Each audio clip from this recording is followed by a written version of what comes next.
So I recently read a book called The Third Door Theory by Alex Banayan. And essentially what the third door theory is, you have the front door as a way to get in somewhere. He uses this nightclub analogy a lot. So you could go to the front door of the nightclub, you could wait in line, you could try to get past the bouncer, and many times he would fail.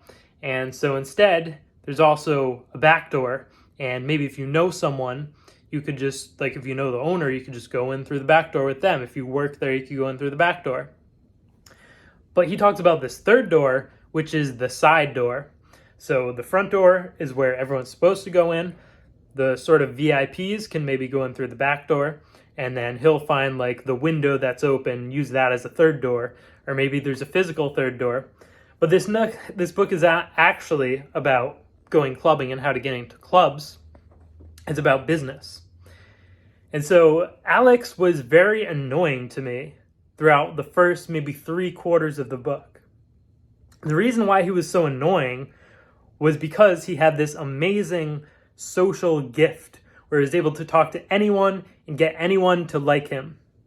And so he talked to a few people that he got to really, really like him and introduce him to all of these famous people.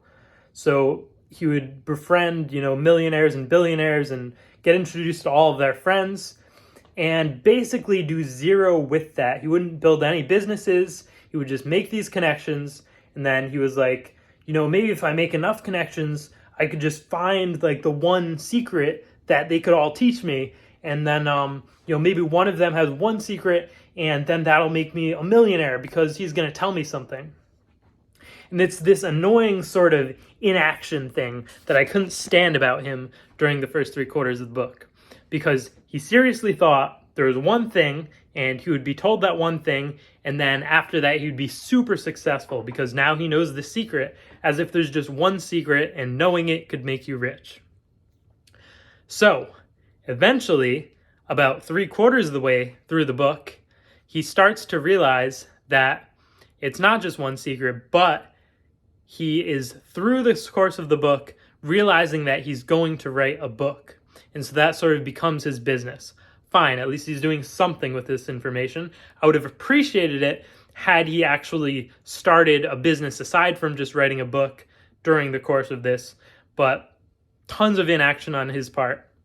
But I do give him tons of credit for his social skills, especially when exemplifying that he used the third door himself in order to get various interviews. For example, in order to fund his first round of his business and going at it through the process of making this book, he goes on The Price is Right because someone he knows had an extra ticket or they couldn't go. And so he gets to sit in the audience and then he's like, okay, how do I get on stage? Okay, they pick someone from the audience. Okay, how do I make sure that I get picked? And he goes around and he talks to every single person there. He figures out how they decide who to pick.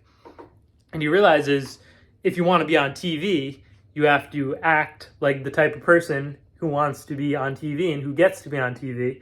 You have to basically provide good material for the TV show. So he was a little bit extra, and that got him onto the show. He didn't know how to play the show. He asked someone like during a commercial break, like, how do I play this game? He somehow wins, uses the money to fund some of his projects, and then that's about where he gets stuck. And then later on, he actually uses the fact that he did that to befriend a ton of people. And that's sort of his go-to line through the book. He has people introduce him, and they're like, oh, this guy has this Price is Right story. And he didn't really think it was that cool, but that's what really got him through the third door with everyone. That got him an in just because it was a cool, unusual thing. Now, what's very impressive is later in the book, he actually does this with Warren Buffett. So he's basically spamming Warren Buffett's inbox and he's spamming his phone lines, and Warren Buffett hates him. He's so annoyed, but he really wants to interview him. So what ends up happening is he gets, I think it was 3 or 4 tickets to the shareholder meeting, and he brings some friends, and they pick people out of the audience. Basically, you put your name in a hat or whatever, and there's like a 1,000 chance that you'll get picked. And so, of course, he does the same thing as The Price is Right. He runs around, talks to every single person there. There's like 9 different stations where you could put your name in, and he eventually realizes that one of the stations has basically the allocation for 1/9 of the questions, and basically no one put their name in. So he has all his friends put their names in at that one station, and pretty much all of them get called. So he gets one question for each friend, asks a bunch of stupid questions, and then I hate him again because he's going at it basically asking tons and tons of business questions, and they're just super generic and clearly shows that he hasn't tried. It's very annoying for me when people ask general questions having not tried anything.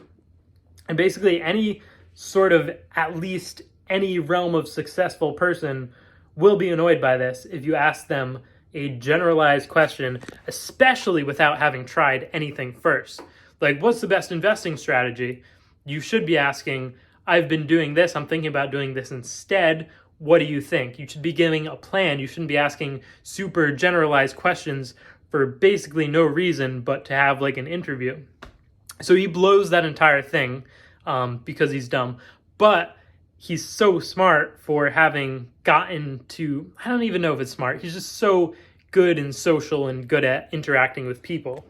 So that's why he got that opportunity in the first place. By the end of the book, he is actually friends with Lady Gaga, and he sort of crafts her PR for her comeback, and that is very smart of him. So he actually learns about business a little bit more. He writes this book.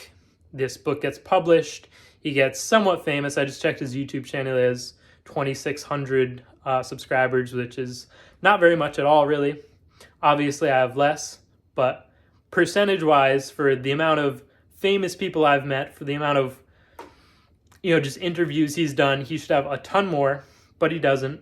I think he's going to be pretty much just the same level of moderately successfulness forever. So not a huge amount of respect for him, but a ton of jealousy for his social skills and his ability to use the third door, which is what he's famous for. So respect for the third door.